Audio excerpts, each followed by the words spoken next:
গভীর রাতে স্ত্রীকে নিয়ে নানার বাড়িতে যাচ্ছিলেন ভ্যান চালক ও তার স্ত্রী। এ সময় হঠাৎ ব্যাটারির চার্জ শেষ হয়ে গেলে সদর হাসপাতালের সামনে অবস্থান নেন তারা। পরে ডিউটিরত দুই আনসার সহযোগিতা করার আশ্বাস দিয়ে হাসপাতাল ভবনের দ্বিতীয় তলায় নিয়ে যায়।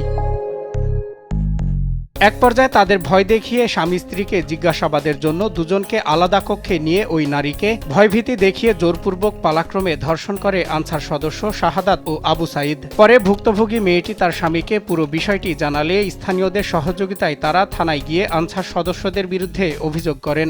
নিষেধ করছে, ওনাদের কাছে অনেকবার মাফও চাইছি যে আমার মাফ করে দেন, এগুলো করেন না, তারপরে জোর করে এগুলো করছে। অভিযোগ পেয়ে তাৎক্ষণিক পুলিশ ঘটনাস্থলে গিয়ে দায়িত্বরত সব আনসার সদস্যকে ডেকে আনেন। পরে ভুক্তভোগী মেয়েটি অভিযুক্ত দুই আনসারকে শনাক্ত করলে পুলিশ তাদের আটক করে থানা হেফাজতে নিয়ে যায়। আমার হাজবেন্ডের গাড়ির চার্জ শেষ হয়ে গেছে, হসপিটালের সামনে দাঁড়াইছিল, পরে এখানে দুটো সিকিউরিটি গার্ড ছিল, তো ওনারা আমাদের ওইখানে নিয়ে গেছে। ওইখানে নেওয়ার পরে বলতেছে দুজনে দু জায়গায় নিয়ে কথা শুনবো, যদি মিলে তাহলে আমরা সাইডে দিব। তো আমাদের দুই জায়গায় নিয়ে অনেক ভয় দেখাইছে, তোমার মায়েরা ফিল্মু, তোমার এটা ওইটা অনেক কিছু বলছে। পরে আমার ধর্ষণ করা হয়েছে। আনসার দুইজন যে ডিউটিতে ছিল, ওরা অনেক কথাই বললো। এক পর্যায়ে যখন কথা বলতে বলতে রাত প্রায় 2:30 থেকে 3টা নাগাদ, তখন যে বললো যে তোদেরকে যে আমরাকে জাস্টিফাই করতে হবে, দেখতে হবে জিজ্ঞাসাবাদ করে তোরা সঠিক কিনা। আমার স্ত্রীকে যে দোতলায় নিল, আমাকে একতলায়। হ্যাঁ, একজন আসলো আগে যে জিজ্ঞাসাবাদ করার নাম করে, পরবর্তীতে আমি জানলাম যে ধর্ষণ করছিল। চাঞ্চল্যকর এই ঘটনাটি ঘটেছে মানিকগঞ্জ জেলা সদর হাসপাতালে।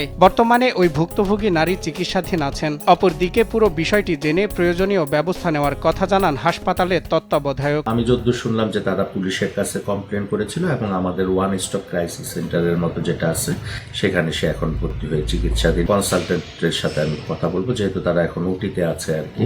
আমাদের আজকে রুটিন ওটি চলতেছে গাইনির, ওটির পরে আমি তাদের সাথে এই ব্যাপারে কথা বলে আরো বিস্তারিত জানবো। এ ঘটনায় অভিযুক্ত দুই আনসার সদস্যকে আটক করা হয়েছে। পরবর্তী আইনানুগ ব্যবস্থা প্রক্রিয়াধীন বলে জানান পুলিশের এই কর্মকর্তা। আমাদের টিম ওইখানে গেছিল, যাওয়ার পরে তারা ওই আনসার সদস্যদের ডাকায়। আনসার সদস্যরা প্রথমে আসতে অস্বীকৃতি জানায়, পরবর্তীতে যখন ঘটনা বলে ডাকায়, তখন সমস্ত আনসার সদস্যকে দাঁড় করাইয়ে মেয়ের সামনে দিলে মেয়ে নিজেই শনাক্ত করে যে এই দুইজন আনসার সদস্য এই ঘটনাটা ঘটাইছে। তখন আমাদের টিম ওই দুজনকে আটক করে জিজ্ঞাসাবাদের জন্য, এবং মেয়েটা অসুস্থ বিধায় তাকে হাসপাতালে ভর্তি রাখা হয়েছে ওসিসিতে। মেয়ের গার্জিয়ানরা আসতেছে, তারা আসলে অভিযোগ পেলে আমরা আইনগতভাবে মামলা বা পরবর্তী কার্যক্রমে দিই। চাঞ্চল্যকর এ ঘটনার সুষ্ঠু তদন্ত করে দ্রুত দোষীদের কঠোর শাস্তির দাবি জানান স্থানীয়রা।